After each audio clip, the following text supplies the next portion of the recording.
नमस्ते मित्रों, जय सिया राम, जय नीम करोली बाबा। मैं पवन कुमार चतुर्वेदी आशा करता हूँ पूज्य गुरुदेव बाबा नीम करोली जी की कृपा से आप और आपके परिवारीजन स्वस्थ होंगे, प्रसन्न होंगे, कुशलतापूर्वक होंगे। इन्हीं शुभ मंगल कामनाओं के साथ चलते हैं आज के क्रमांक की ओर। मित्रों, आज के विशेषांक में एक पौराणिक कथा के माध्यम से हम ये जानेंगे कि भगवान को संतुष्ट करने का सबसे सुगम उपाय क्या है।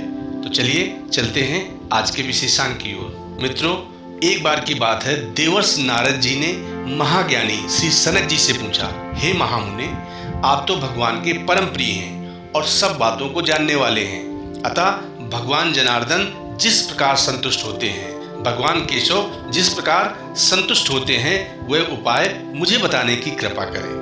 इस पर श्री सनक जी ने कहा, नारद जी, सच्चिदानंद स्वरूप परम देव भगवान नारायण का संपूर्ण चित्त से भजन करने से परम शांति की प्राप्ति होती है। भगवान की शरण लेने वाले मनुष्य को शत्रु मार नहीं सकते, ग्रह पीड़ा नहीं दे सकते तथा राक्षस उसकी ओर आंख उठाकर नहीं देख सकते। भगवान में जिसकी दृढ़ भक्ति है उसके संपूर्ण श्रेय सिद्ध हो जाते हैं। अतः भक्त पुरुष सबसे बढ़कर हैं। मनुष्यों के उन्हीं पैरों को सफल जानना चाहिए जो भगवान के मंदिर में दर्शन के लिए जाते हैं। उन्हीं हाथों को सफल समझना चाहिए जो भगवान की पूजा में तत्पर होते हैं। पुरुषों के उन्हीं नेत्रों को पूर्णतः सफल जानना चाहिए जो भगवान का दर्शन करते हैं। साधु पुरुषों ने उसी जिह्वा को सफल बताया है जो निरंतर हरि नाम, प्रभु नाम, राम नाम जप और कीर्तन में लगी रहती है। मैं सत्य कहता हूँ, हित की बात कहता हूँ और बार बार संपूर्ण शास्त्रों का सार बतलाता हूँ कि इस असार संसार में केवल श्री हरि की आराधना ही सत्य है। यह संसार बंधन अत्यंत दृढ़ है और महान मोह में डालने वाला है। भगवत भक्ति रूपी कुठार से इसको काटकर अत्यंत सुखी हो जाना चाहिए। वही मन सार्थक है जो भगवान के चिंतन में लगता है तथा वे ही दोनों कान समस्त जगत के लिए वंदनीय हैं जो भगवत कथा की सुधा धारा से परिपूर्ण रहते हैं। नारद जी, जो आनंद स्वरूप अक्षर एवं जागृत आदि तीनों अवस्थाओं से रहित तथा हृदय में विराजमान हैं, उन्हीं भगवान का तुम निरंतर भजन करो। मुनिश्रेष्ठ, जिनका अंतःकरण शुद्ध नहीं है, ऐसे लोग भगवान के स्थान या स्वरूप का ना तो वर्णन कर सकते हैं और ना ही दर्शन। विप्रवर, ये स्थावर जंगल रूप जगत केवल भावनामय है और बिजली के समान चंचल है। अतः इसकी ओर से विरक्त होकर भगवान जनार्दन का भजन ही श्रेयस्कर है। जिनमें अहिंसा, सत्य, अस्तेय, ब्रह्मचर्य और अपरिग्रह विद्यमान है, उन्हीं पर जगदीश्वर श्री हरि संतुष्ट होते हैं। जो संपूर्ण प्राणियों के प्रति दया भाव रखता है और ब्राह्मणों के आदर सत्कार में तत्पर रहता है, उस पर जगदीश्वर भगवान विष्णु प्रसन्न होते हैं। जो भगवान और उनके भक्तों की कथा में प्रेम रखता है, स्वयं भगवान की कथा कहता है, साधु महात्माओं का संग करता है और मन में अहंकार नहीं लाता, उस पर भगवान प्रसन्न रहते हैं। जो भूख, प्यास और लड़खड़ाकर गिरने आदि के अवसरों पर भी सदा भगवान के नाम का उच्चारण करता है, उस पर भगवान अधिक प्रसन्न होते हैं। मुने, जो स्त्री पति को प्राण के समान समझकर उनके आदर सत्कार में सदा लगी रहती है, उस पर प्रसन्न होकर जगदीश्वर श्री हरि उसे अपना परम धाम दे देते हैं। जो ईर्ष्या तथा दोष दृष्टि से रहित होकर अहंकार से दूर रहते हैं और सदा देव आराधन किया करते हैं, उन पर भगवान केशव प्रसन्न होते हैं। देवर्षि, शरीर मृत्यु से जुड़ा हुआ है, जीवन अत्यंत चंचल है, धन पर राजा आदि के द्वारा बराबर बाधा आती रहती है और संपत्तियां क्षण भर में नष्ट हो जाने वाली हैं। आधी आयु तो नींद से ही नष्ट हो जाती है और कुछ आयु भोजन आदि में समाप्त हो जाती है। आयु का कुछ भाग बचपन में ही, कुछ विषय भोगों में और कुछ बुढ़ापे में व्यर्थ बीत जाता है। फिर धर्म का आचरण कब होगा? बचपन और बुढ़ापे में भगवान की आराधना नहीं हो सकती। अतः अहंकार छोड़कर युवा अवस्था में ही धर्मों का अनुष्ठान करना चाहिए।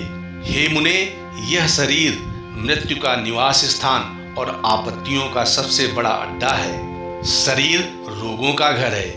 यह मल आदि से सदा दूषित रहता है। फिर मनुष्य इसे सदा रहने वाला समझकर व्यर्थ पाप क्यों करते हैं? ये संसार असार है। इसमें नाना प्रकार के दुख भरे हुए हैं। निश्चय ही यह मृत्यु से व्याप्त है।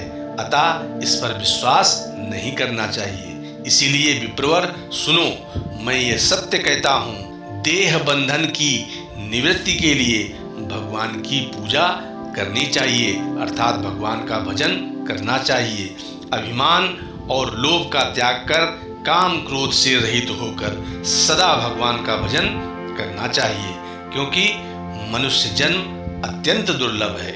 मुनिश्रेष्ठ, जीवों को कोटि सहस्र जन्मों तक स्थावर आदि योनियों में भटकने के बाद कभी किसी प्रकार मनुष्य शरीर मिलता है। मनुष्य जन्म में भी देव आराधन की बुद्धि, दान की बुद्धि और योग साधना की बुद्धि का प्राप्त होना मनुष्यों के पूर्व जन्म की तपस्या का फल है। जो दुर्लभ मानव शरीर पाकर एक बार भी श्री हरि की पूजा नहीं करता, उससे बढ़कर मूर्ख जड़ बुद्धि कौन है? दुर्लभ मानव जन्म पाकर जो भगवान की पूजा नहीं करते, उन महामूर्ख मनुष्यों में विवेक कहाँ है? ब्राह्मण जगदीश्वर भगवान विष्णु आराधना करने पर, भजन करने पर मनोवांछित फल देते हैं। फिर संसार रूप अग्नि में जला हुआ कौन मानो उनकी पूजा नहीं करेगा? अतः काम क्रोध आदि को त्याग कर उन अविनाशी श्री भगवान नारायण का भजन करना चाहिए। उनके प्रसन्न होने पर सब संतुष्ट होते हैं, क्योंकि तुलसीदास जी ने भी लिखा है कि जा पर कृपा राम की होई, ता पर कृपा करे सब कोई। अतः भगवान श्री हरि के प्रसन्न होने पर, उनके संतुष्ट होने पर सब संतुष्ट होते हैं, क्योंकि वे श्री हरि ही सबके भीतर विद्यमान है। जैसे संपूर्ण स्थावर जंगम जगत आकाश में व्याप्त है, उसी प्रकार इस चराचर विश्व को भगवान ने व्याप्त कर रखा है। उनके भजन से जन्म और मृत्यु दोनों का नाश हो जाता है। ध्यान, स्मरण, पूजन अथवा प्रणाम मात्र कर लेने पर भगवान जनार्दन जीव के संसार बंधन को काट देते हैं। हे ब्रह्मर्षि, उनके नाम का उच्चारण करने मात्र से महापातकों का नाश हो जाता है। हे ब्राह्मण, ये बड़े आश्चर्य की बात है, बड़ी अद्भुत बात है और बड़ी विचित्र बात है कि भगवान विष्णु के नाम के रहते हुए भी लोग जन्म मृत्यु रूप संसार में चक्कर काटते हैं। जब तक इंद्रियां शिथिल नहीं होती और जब तक रोग व्याधि नहीं सताते, तभी तक भगवान विष्णु की आराधना कर लेनी चाहिए। जीव जब माता के गर्भ से निकलता है, तभी मृत्यु उसके साथ हो लेती है। अतः सबको धर्म पालन में लग जाना चाहिए। हे ब्रह्मर्षि, बड़े कष्ट की बात है कि यह जीव इस संसार को नाशवान समझकर भी धर्म का आचरण नहीं करता। क्रोध मानसिक संताप का कारण है। क्रोध संसार बंधन में डालने वाला है और क्रोध सब धर्मों का नाश करने वाला है। अतः क्रोध को छोड़ देना चाहिए। काम इस जन्म का मूल कारण है।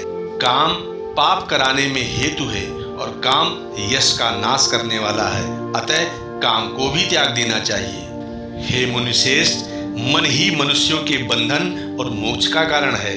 अतः मन को परमात्मा में लगाकर सुखी हो जाना चाहिए।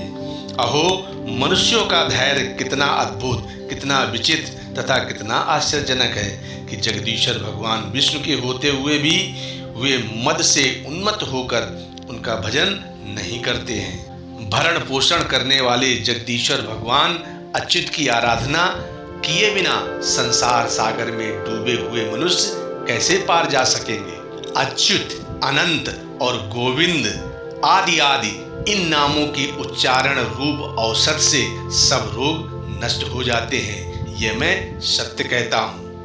जो लोग नारायण, जगन्नाथ, वासुदेव, जनार्दन आदि नामों का नित्य उच्चारण किया करते हैं वे सर्वत्र वंदनीय हैं। हे देवर्षे, दुष्ट चित्त वाले मनुष्यों की कितनी भारी मूर्खता है कि वे अपने हृदय में विराजमान भगवान विष्णु को नहीं जानते हैं। हे मुनिश्रेष्ठ, सुनो, मैं बार बार इस बात को दोहराता हूँ कि भगवान विष्णु श्रद्धालु जनों पर ही संतुष्ट होते हैं, अधिक धन और भाई बंधुओं पर नहीं। इस लोक और परलोक में सुख चाहने वाला मनुष्य सदा श्री हरि की पूजा करे, उनका भजन करे तथा इस लोक से लेकर परलोक में दुख चाहने वाला मनुष्य दूसरों की निंदा में तत्पर रहे। ये आप पर निर्भर है।